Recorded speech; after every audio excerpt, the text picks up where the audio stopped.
Welcome back to Mostly Engineering, and let's return to our electronics toolbox. So, welcome back to the electronics toolbox, and I'm really sorry, but I didn't plan for it to be half a year between two videos. But the reality is that work-wise, we got a lot of projects and all of them got bigger than expected. I mean, from a freelancing position, that's really good because it increases your income by quite a bit. And it's necessary because less ideal times may lie ahead of us and we need some resource again. So, yeah, I won't complain, but from the purpose of making videos for YouTube and some private projects, yeah, the time was too short. But a big advantage of projects lying dormant for so long is that you have time to think about it, and the first excitement of a new project wears off a little bit and you see this whole thing with a little bit more practical eyes, I want to say. So the first idea for the electronic toolbox was this really intricate box, like a mixture between NASA equipment and the Studley toolbox, where you can open the top lid and then the front comes off and the front becomes your workspace. And yeah, really a nice design, and one day I might build this because I still think it's beautiful, or at least in my mind it is. But this would have taken a lot of time, and time is at an extremely premium at the moment. So yeah, there's this. And then the second point is, for those of you who remember, is that I said this box has to fit in a sustainer like this one over here, because this is how I store my tools, and when we are moving out to the workshop in the studios or at the set, this is how I will transport my tools, and the electronics toolbox has to integrate in this. And that got me thinking, why do I want to build a box that fits in a sustainer when the sustainer is already a box, and a pretty good one to begin with? So I scrapped the box idea altogether, and what we are going to do instead is we fit the power solution in here and then build some custom inserts to hold all our tools.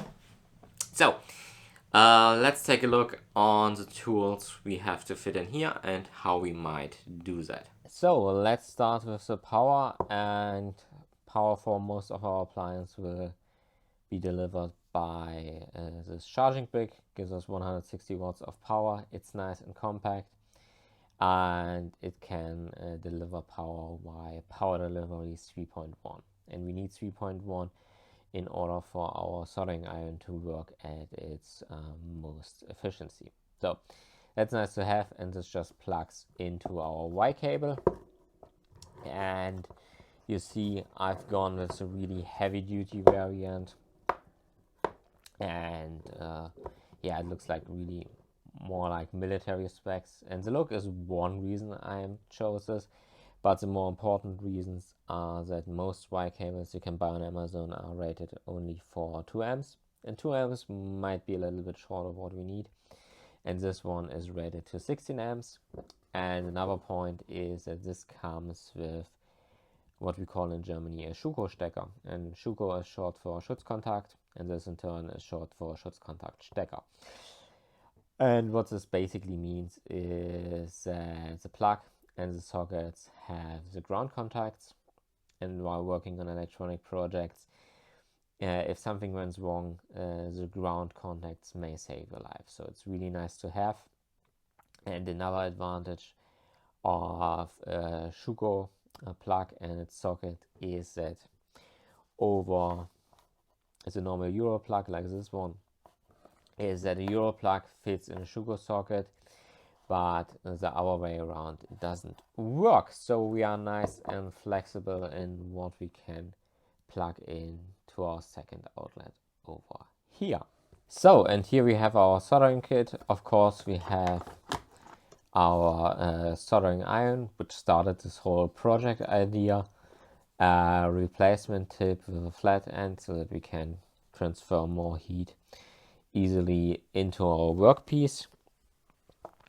And then we have the third hand, and yeah, this is like really expensive for a third hand, but it makes things a lot more convenient, to be honest. So this is nice to have as well.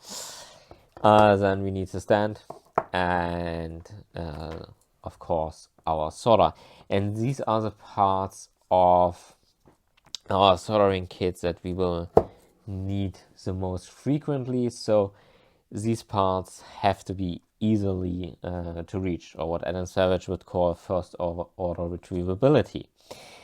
With the rest of the stuff, like the desoldering palm, some replacement sponge, or the flux, this is stuff we don't need this frequently, and of course it would be nice if you don't have to move our stuff out of the way to get to it.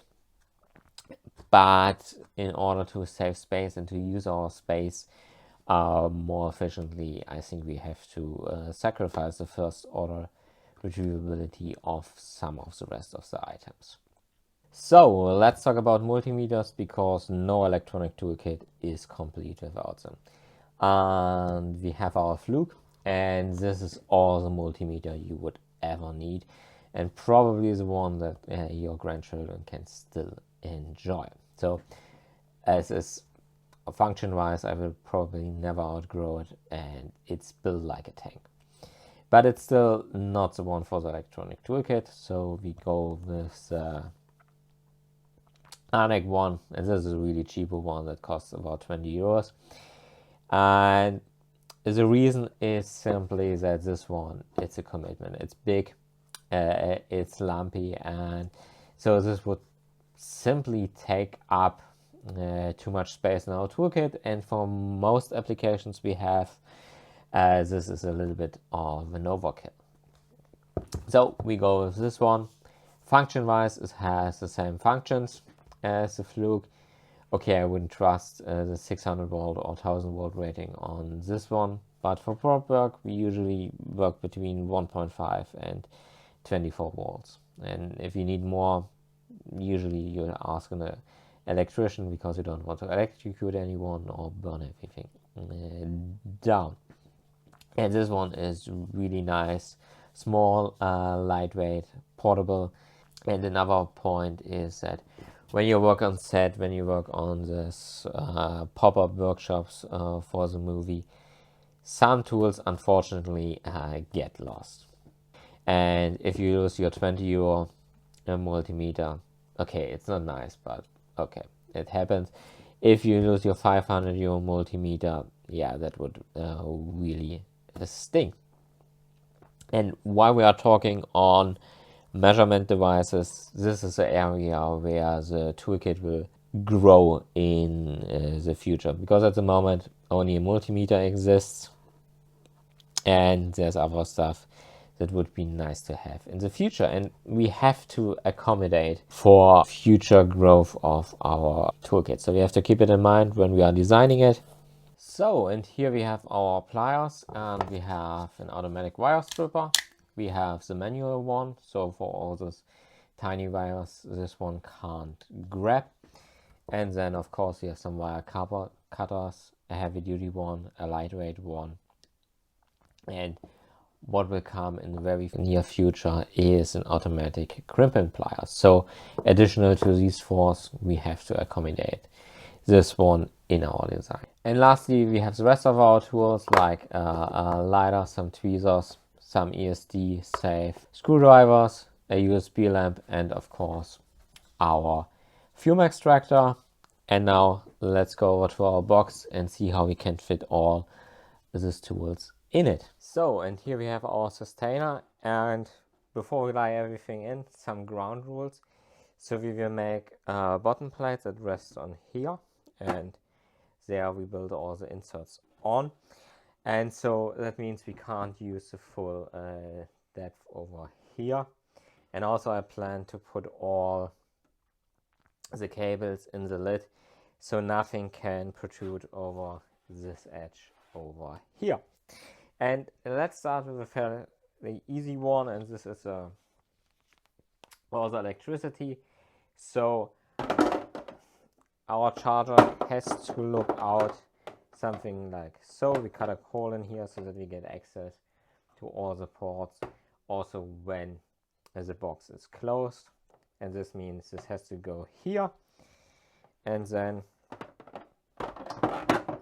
we can hopefully, but this looks good, like if we put this one over here, then we have the second outlet sticking out something like this, and yeah, that looks like an arrangement that could work.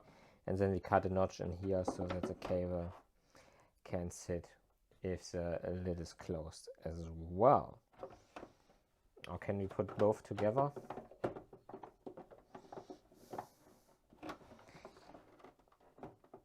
Yeah, actually they would fit side by side, but I think that would be too tight. So that would be, if you have them so close, that looks kind of stupid, I guess. And also I have no room to build some fixtures, so I think, yeah, this arrangement should do it.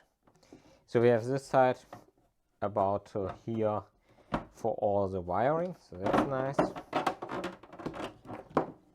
And then another point, our fume extractor, really nice and boxy, that can sit something like here, but no, there's this in the way, so let's put it here for now. And our multimeter, yeah, that would fit probably somewhere here. Let's just start with a basic layout and see how everything fits. So our pliers, and if we stand it upright, it's too long, and if we lay it down, it fits. And yeah, we have a slot where we can slot it in, and then we can just grip it in. Maybe not on this side, because here is a right-handed person, this wall is in the way, but if you put it something like here as well, so this is too high as well. So put it next to it, same, or maybe something like this. And then these ones are, yeah, they fit upright, so we can do something like this, and then we have all our pliers. Very nice. Then our screwdrivers. So this one is the longest, and yeah, it won't fit. But if we put it in a hole, if we put it in this hole, it just fits perfectly. Or we put it in, we put this to the side and put them in this one. I think I like this more.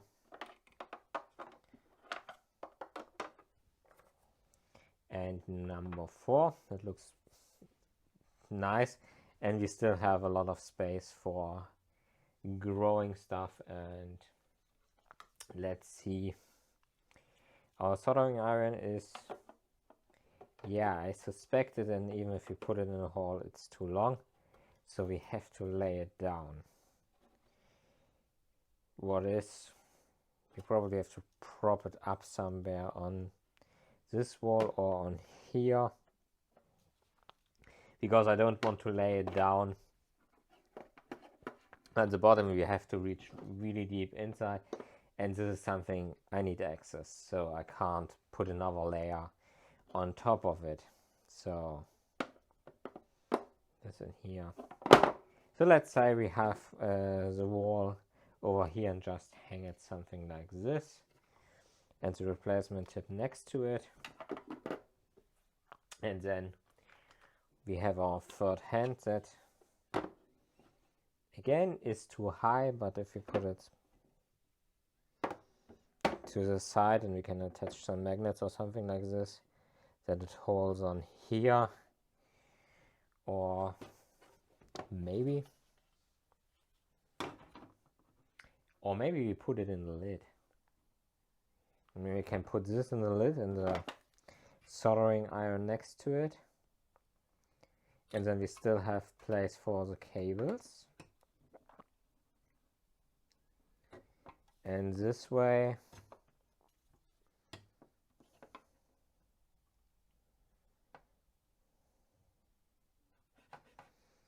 we have always prime access to it. So we just open the lid and then take it out. So that's nice and easy. Maybe we do that.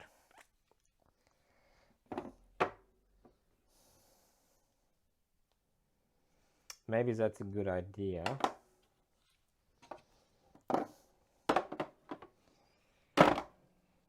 But do we have enough space in here?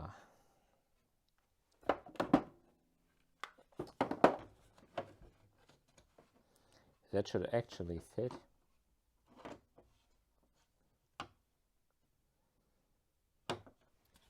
Yeah, I guess the lid is a good idea. And for the rest, we then can have some pockets over here, or